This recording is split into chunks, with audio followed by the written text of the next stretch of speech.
layer of this flower is red. My next layer is white.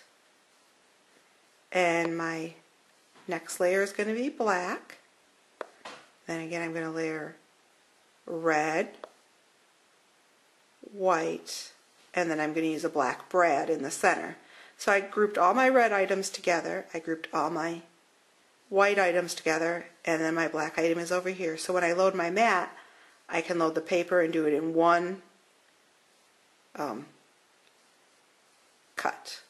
And then I'm also going to cut a liner for my card, but that's just going to be 6 inches by 6 inches, so I don't need to do that on my gypsy. Alright, I'm going to cut everything out, and once I have it cut, I'll show you how I score it and put it all together.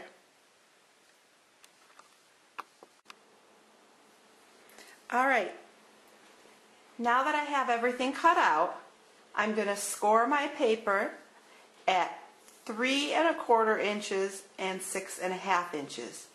To get 3 1/4 inches, I'm going to start here and move my paper and line it up with the 1/4 inch mark. Then I can score at the 3 1/2.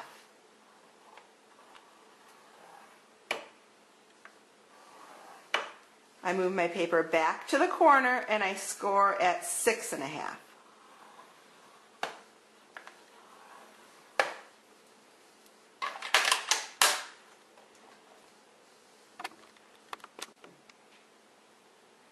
Now I'm going to stamp my image onto my tag that I cut out using tags, bags, boxes, and more.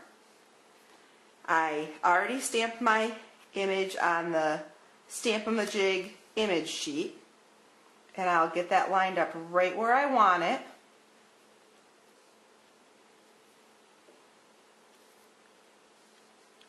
Put that in.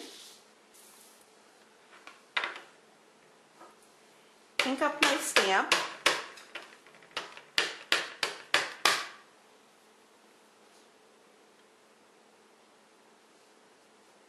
And now I know I have my image exactly in the center where I want it.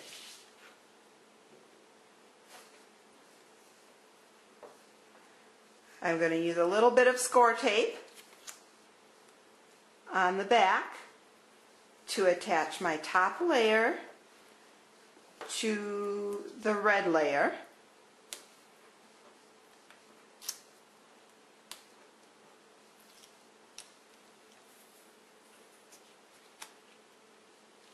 Which I also made using tags, bags, boxes, and more. On the blackout feature, I made it just slightly larger than my base tag. Next, I want to build a flower for my graduation card. I'm going to bring in my flowers, and I have an impressing tool, but I started this off using the flower off of tags, bags, boxes, and more, using the blackout tool, so I didn't have a slot or anything. This flower is cut at 2 inches, 2 inches high, 1.75 inches high, 1.5 inches, 1.25 inches, and 1 inch, all using the real dial size with the aspect ratio off on my gypsy.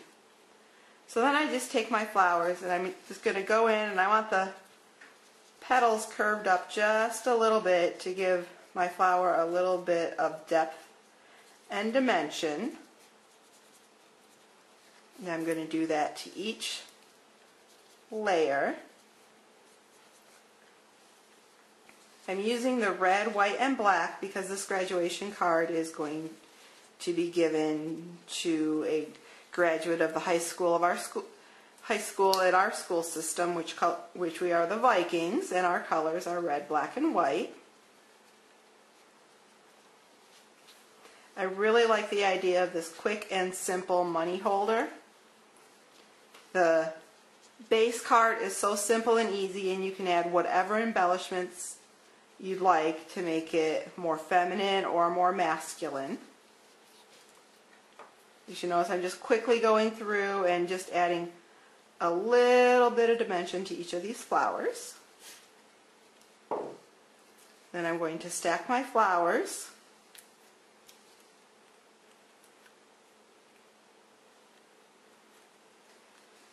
Just making sure I arrange them how they look good to me. They don't have to be perfect.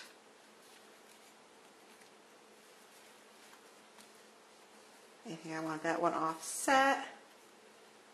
Now that I have my stack about where I want it, I'm going to take a paper piercer and just go through the whole thing. I like to pick it all up together to make sure that I got through all the layers.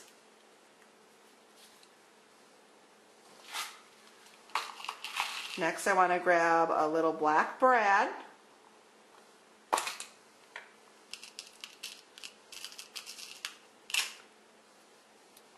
I know it's kind of hard to see on this black mat.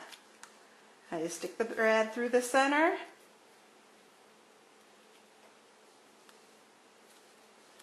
And then I can go ahead and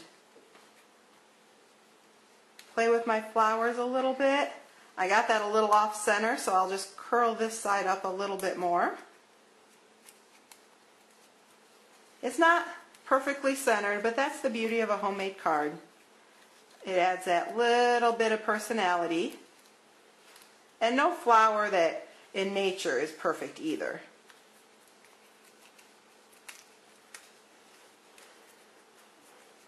Alright, now that I have my flower made, and I've got my congratulations tag made, I'm going to put some pop dots on the back of my tag. These are Stampin' Up! Dimensionals, but you can use your favorite pop dots. I'm also going to put a pop dot on the back of my flower. So that's ready.